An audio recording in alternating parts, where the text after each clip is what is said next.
دیکھیں یہ پلانٹ ارتھ پہ سب سے بڑی جو فضیلت سیدنا علی کے حق میں ہے احادیث کے اندر وہ یہی ہے.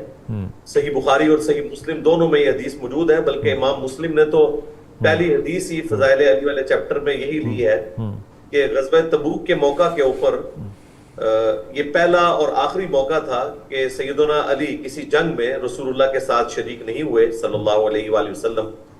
تو آپ صلی اللہ علیہ وآلہ وسلم نے ان کی دلجوئی کے لیے فرمایا کہ کیا تم اس بات پر راضی نہیں ہو کہ تمہاری میرے ساتھ وہی نسبت ہے جو ہارون کی موسیٰ کے ساتھ، مگر میرے بعد کوئی نبی نہیں.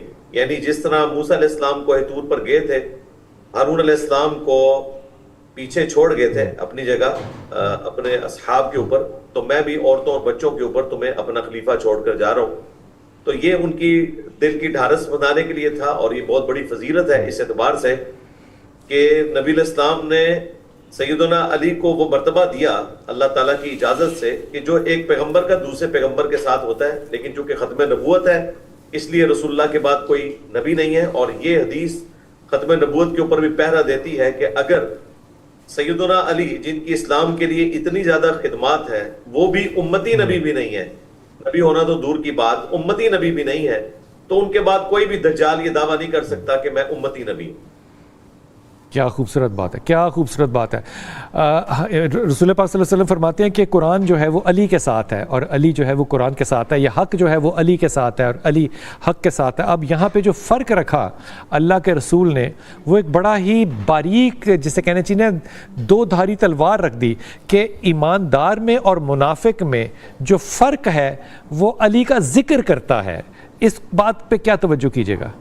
صحیح مسلم میں یہ حدیث موجود ہے، کتاب الایمان چیپٹر میں امام مسلم اسے لے کے آئے ہیں، 240 نمبر حدیث ہے. علی سے محبت نہیں رکھے گا مگر مؤمن، علی سے بغض نہیں رکھے گا مگر منافق. یعنی سیدنا علی کی محبت ایمان کا لٹمس ٹیسٹ ہے. اور یہ اسپیسیفکلی دو لوگوں کے بارے میں اس طریقے سے رپورٹ ہوا، ایک انصار مدینہ کے بارے میں بخاری مسلم میں کہ انصار سے صرف مؤمن ہی محبت رکھیں گے اور انصار سے بغض صرف منافق ہی رکھیں گے، ایک سیدنا علی کے حوالے سے. اور بیسیکلی اس میں اشارہ تھا مستقبل میں ہونے والے واقعات کا جو سیدنا علی کو اپنے دور خلافت میں تکلیف اٹھانی پڑی. تو نبی الاسلام نے اپنے اصحاب کو اس حوالے سے تنبیہ فرمائی تھی کہ سیدنا علی کے ساتھ محبت رکھنا، ان کا ساتھ دینا، یہ گویا میرا ساتھ دینا ہے. یہ جو ہم جنگوں کا عام طور پہ ذکر کرتے ہیں، اس میں ایک بڑی اہم جنگ ہے جو جنگ خندق ہے، اور اس میں مہرب کا جو ایک کردار ہے وہ ایک بہت بڑا کردار ہے، اور وہ 100 جنگوں کا ایک فاتح آدمی ہے. لیکن یہاں پہ حضرت علی جو ہیں ان کی عمر بھی اس وقت بڑی چھوٹی اور آپ کا تجربہ بھی بڑا کم ہے، اور وہ بار بار رسول سے پاک صلی اللہ علیہ وسلم سے کہتے ہیں کہ یا رسول اللہ میں جاؤں گا، اور پھر آپ اللہ کے رسول کی دعا لے کر جاتے ہیں. یہاں کا انصاف ذرا واضح فرمائیے گا کہ محرب کے ساتھ جو آپ کی جنگ ہے اس میں اس کا کیا مکالمہ تھا اور امام علی کا کیا مکالمہ تھا؟ سیدنا علی ابن ابی طالب کی زندگی میں جو بڑی جنگیں ہیں ان میں سے ایک خندق بھی تھی. بلکہ اگر یہ کہا جائے کہ سیدنا علی رضی اللہ تعالیٰ عنہ نے تمام جنگوں کے اندر مین آف دا میچ کا کردار ادا کیا، یہاں تک کہ مسلمان قادسیہ اور یرموک کے فائنل تک پہنچ کے، یہ سب سیدنا علی کی کنٹریبیوشن ہے. سنگل ہینڈلی سب سے زیادہ کنٹریبیوشن سیدنا علی کی ذات کی ہے. خندق میں بھی یہی ہوا کہ مرہب جو ہے وہ لوہے کے لباس میں لیس ہوا آیا اور اس نے کہا کہ پورا خیبر جانتا ہے کہ میں مرہب ہوں اور میں اپنے مخالف کو ایک ہی بار میں تمام کر دیتا ہوں. تو سیدنا علی نے اس کے جواب میں کہا کہ میری ماں نے میرا نام حیدر رکھا ہے، یعنی حیدر شیر کو کہتے ہیں.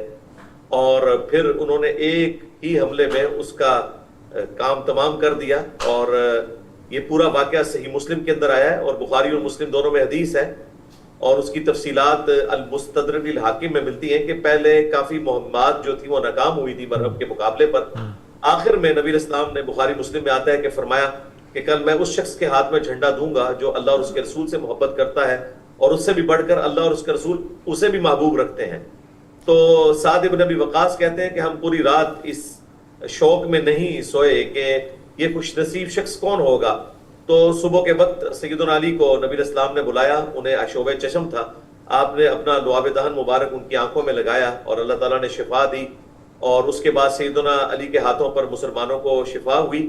اور صحیح مسلم میں تو مسلمانوں کو فتح نصیب ہوئی. اور صحیح مسلم میں تو یہ الفاظ ہیں کہ ابو ہریرہ رضی اللہ تعالیٰ عنہ کہتے ہیں کہ سیدنا عمر کہا کرتے تھے کہ یہ پہلا موقع تھا کہ مجھے بھی یہ خواہش ہوئی کہ وہ جھنڈا مجھے ملے جو علی کو ملا. تو علی بھائی یہ جو اللہ کے رسول نے کہا کہ صبح میں جھنڈا اس کو دوں گا جو اللہ کے رسول سے محبت کرتا ہے اور اللہ یہ الہامی بات ہے, اللہ کے رسول کا اپنا اوپینین ہے یا یہ وحی کا کلام ہے؟ جی وحی کا ہے, ظاہر ہے وحی کے ذریعے آپ علیہ السلام کو بتایا گیا تھا. نبی الاسلام جب اس طرح کی کوئی ڈیسیژن کرتے تھے الٹیمیٹ وہ اللہ تعالیٰ کی وحی کی تائید کے ساتھ ہوتے تھے. اور دیکھیں جامعہ ترمذی میں حدیث ہے, نبی الاسلام کے پاس ایک بھنا ہوا پرندہ لایا گیا جی تو رسول اللہ نے اس وقت دعا کی کہ اے اللہ جو تجھے اپنی مخلوق میں سب سے بڑھ کر محبوب ہے نا اس شخص کو میرے پاس بھیج جو میرے ساتھ بیٹھ کے دسترخوان کے اوپر یہ پرندہ تناول کرے, اور اسے حدیث طیر بھی کہتے ہیں. اور سیدنا علی بن ابی طالب آئے اور نبی الاسلام نے ان کے ساتھ بیٹھ کر اس پرندے کو تناول فرمایا. یہ فضیلتیں کوئی جب واقعات پڑھتے ہیں تو اس سے ہمیں سبق کیا حاصل کرنا ہے آج محبت اہل بیت میں, محبت علی میں, یا قول رسول کو پورا کرنے میں؟ کیونکہ رسول کا جب حکم آ جائے کہ محبت کرنی جو ہے وہ میرے اہل بیت سے مودت کرنی جو ہے, یہ پھر حکم کے ضمن میں آئے گا ایک مومن کی نشانی ہوگی. بالکل, جامعہ ترمذی میں المستدرک للحاکم میں حدیث ہے کہ اللہ سے محبت کرو کہ اس نے تمہیں نعمتوں سے نوازا ہے, اور مجھ سے محبت کرو کہ میں اللہ کا رسول ہوں, اور میرے اہل البیت سے محبت رکھو کہ ان کی نسبت میرے ساتھ ہے. سیدنا ابو بکر کا قول ہے صحیح بخاری کے اندر کہ محمد کے قرب کو اہل بیت محمد کے قرب میں تلاش کرو. آپ دیکھیں کہ اس امت کے ٹاپ کے 4 بندوں میں سے سیدنا ابو بکر ہیں, اور بخاری میں امام بخاری نے حضرت ابو بکر کے اس قول کو حسن و حسین کے چیپٹر میں ڈالا ہے, یہ بات بتانے کے لیے کہ جو اہل البیت کے حوالے سے سیدنا ابو بکر فرما رہے ہیں وہ نبی الاسلام کے گھر والوں کے بارے میں فرما رہے ہیں کہ محمد کے قرب کو اہل بیت محمد کے قرب میں تلاش کرو. کیا خوبصورت بات ہے علی بھائی, ہمارے ایمان کا حصہ ہے. علی بھائی اس بات کو ایک دفعہ پھر کہیے, یہ بڑی خوبصورت بات آپ نے کی, میرے ساتھ قرب کرنا ہے تو. ہاں جی, جامعہ ترمذی میں حدیث ہے کہ میرے اہل بیت سے محبت کرو اس لیے کہ ان کی نسبت میرے ساتھ ہے. اور سیدنا ابو بکر کا قول جو ہے وہ صحیح بخاری کے اندر ہے کہ محمد کے قرب کو اہل بیت محمد کے قرب میں تلاش کرو, اور اس کو سپورٹیو آیت بھی ہے قُلْ لَا أَسْأَلُكُمْ عَلَيْهِ أَجْرًا إِلَّا الْمَوَدَّةَ فِي الْقُرْبَى. اے نبی تم فرماؤ کہ میں اس دعوت و تبلیغ کے عوض میں تم سے کوئی معاوضہ وصول نہیں کرتا, ہاں جو قرابت داری کا معاملہ ہے وہ تو ہے, تم نے میرے قرابت دار ہونے کا بھی لحاظ کرنا ہے اور میرے قرابت دار لوگوں کے ساتھ محبت والا معاملہ بھی فرمانا ہے. علی بھائی بہت شکریہ, آپ نے بہت ہی مختصر وقت میں بہت ہی مثبت اور بہت ہی بات جو ہے وسیع موضوع کو آپ نے لپیٹ لیا, بہت شکریہ آپ کا.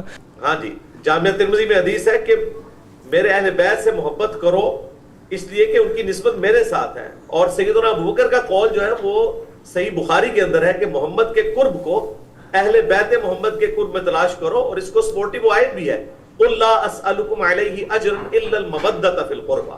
اے نبی تم فرماؤ کہ میں اس دعوت و تبلیغ کے عوض میں تم سے کوئی معاوضہ وصول نہیں کرتا, ہاں جو قرابت داری کا معاملہ ہے وہ تو ہے, تم نے میرے قرابت دار ہونے کا بھی لحاظ کرنا ہے اور میرے قرابت دار لوگوں کے ساتھ محبت والا معاملہ بھی فرمانا ہے. علی بھائی بہت شکریہ, آپ نے بہت ہی مختصر وقت میں بہت ہی مثبت اور بہت ہی بات جو ہے وسیع موضوع کو آپ نے لپیٹ لیا, بہت شکریہ آپ کا.